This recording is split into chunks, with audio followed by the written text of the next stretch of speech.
Bonjour et bienvenue pour le rapport mensuel de l'USDA du mois d'avril. C'est un rapport un petit peu paradoxal parce que depuis qu'on connaît les intentions d'ensemencement, on est tous branchés sur l'année prochaine. Pourtant, ce rapport ne traite encore que de 2016-2017. Il faudra donc attendre le rapport du mois de mai pour avoir la première lecture de l'an prochain. Alors, pour faire un bref portrait, ce que nous montre l'USDA, c'est une hausse de production de grains au Brésil et en Argentine, et par ailleurs une augmentation des stocks mondiaux. Donc, aucune surprise, mais quand même un rapport baissier. Si on commence par le Brésil, l'estimation de la production de soya est haussée à 111 millions de tonnes, un niveau record, comparativement à 96,5 millions de tonnes l'an passé.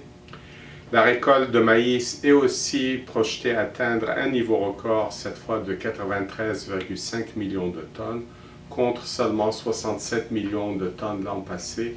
Vous vous souviendrez, le Brésil avait connu un mois d'avril et un mois de mai très sec l'an passé.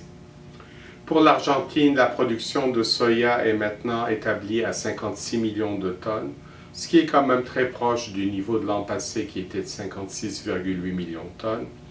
Mais c'est par contre le maïs qui augmente beaucoup à 38,5 millions de tonnes, un niveau record pour l'Argentine, alors que l'an passé on était juste à 29 millions de tonnes. Évidemment, les estimations des exportations des grains pour les deux pays sud-américains sont à la hausse, aussi bien pour le soya que pour le maïs. Par exemple, pour le Brésil, on parle d'exportation de soya qui pourrait quasiment atteindre 62 millions de tonnes, et pour le maïs, 32 millions de tonnes. Pour l'Argentine, on parle d'un programme d'exportation de 26 millions de tonnes de maïs. Au niveau mondial, les stocks des trois principaux grains augmentent encore. Cette fois, pour 2017, on parle de 252,3 millions de tonnes de blé, 223 millions de tonnes de maïs et 87,4 millions de tonnes de soya. En ce qui concerne les offres et les demandes de grains aux États-Unis, celles-ci sont quasiment inchangées. Par exemple, pour le blé, les stocks augmentent légèrement de 30 millions de boisseaux pour atteindre quand même un niveau très lourd de 1,16 milliard de boisseaux en 2017 en raison d'une petite baisse de la demande animale et des importations. La demande de maïs américaine est inchangée. On a une hausse de 50 millions de boisseaux pour l'éthanol qui est contrebalancée par une baisse de 50 millions de boisseaux pour la demande animale.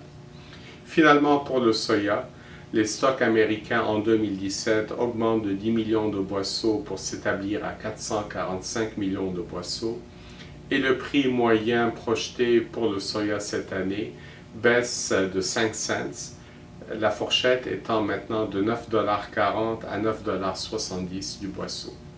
Voici ce qui conclut notre rapport pour ce mois-ci. Au plaisir de vous retrouver en mai. Merci.